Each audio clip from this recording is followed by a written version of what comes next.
Update 1.256 arrives on May 10th and brings with it some pretty good changes. Additionally, we'll be talking a tiny bit about the next age in Forge of Empires. Starting with the improvements, you may have noticed that when you hover over the Town Hall, it says Daily Bonus in the tooltip instead of Town Hall for some reason, but now it'll be fixed. Additionally, the castle system used to not show what you would receive in your daily box, and now you'll be able to see all the goodies that you're about to get. In bug fixes, we've got a few things to talk about. If you tried to open a Forge Point package and then buy some at the same time, you could have encountered an error. I couldn't replicate this though. Also, remember the quest window bug that's been sticking around for a couple of updates now, whereby closing the confirmation window on a quest with 2 options to pay would permanently disable the other option?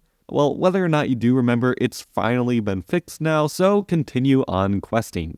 In mobile-only changes, the Friends Tavern boost window, the ones where you have to spend tavern silver, not watch an ad, could sometimes take a really long time to load. Luckily for us, the window will now load a lot faster. Next, donating goods to the guild treasury could be a little weird, as the amount of goods wasn't correctly aligned in the text box. Inno has now put it in its place. And in good news for mobile players, sometimes an unnecessary file would be downloaded early in the game. This download will now trigger much later, meaning potentially a smaller file size for the game at earlier ages or faster game loading times. However, that's not all. I wanted to update you all on the unit stacking feature that I mentioned last time. You may have seen it announced on the live servers last Thursday, but it ended up getting delayed due to some technical issues and we still don't have it. This is actually a good thing as it was causing problems for lower end devices. Hopefully the bugs can be fixed soon though, as I'm excited to use this in my fights.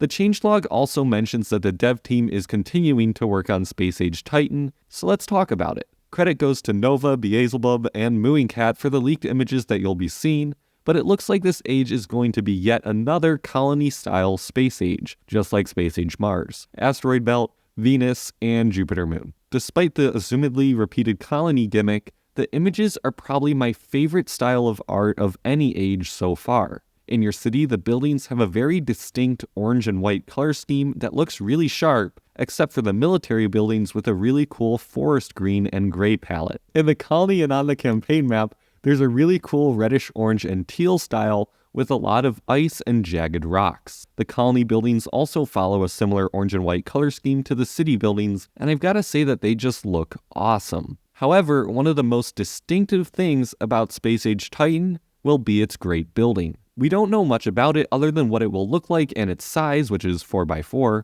but I'd like to refer to it as the gate, as that's what it says on the side of the first part of it. That's right, this great building has multiple parts, 3 to be exact. They all consist of these bluish ring things. Additionally, the gate is 3 distinct great buildings. They all have their own blueprints, but they just have to be connected or linked together in some sort of way. I don't think that these can be a chain great building with each of the single ring diversions extending off the first, as what would be the point of that?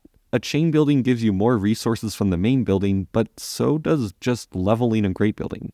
No, the boost must have something to do with needing multiple similar great buildings, as well as a reason to level those great buildings. Therefore, my personal theory is that the gate is actually a portal. I could imagine you being able to connect this great building to roads, and then being able to portal that road over to a new area of your city. This would help get around some of the annoyance of chain sets. After all, the widest and tallest parts of your city, perfect for chains, are in the middle of your city, meaning that you would cut off half of your city by placing chains there. Maybe with each level you get more roads that you can attach to each part of the building? I don't know though, what do you think? What great building bonuses do you think that this would give? If you do want to discuss it, consider joining my Discord server linked below the like button. That's going to be all for today, but keep an eye out for the next update announcement video, as there will be something special in there for all of you. And as always, I'll see you next time.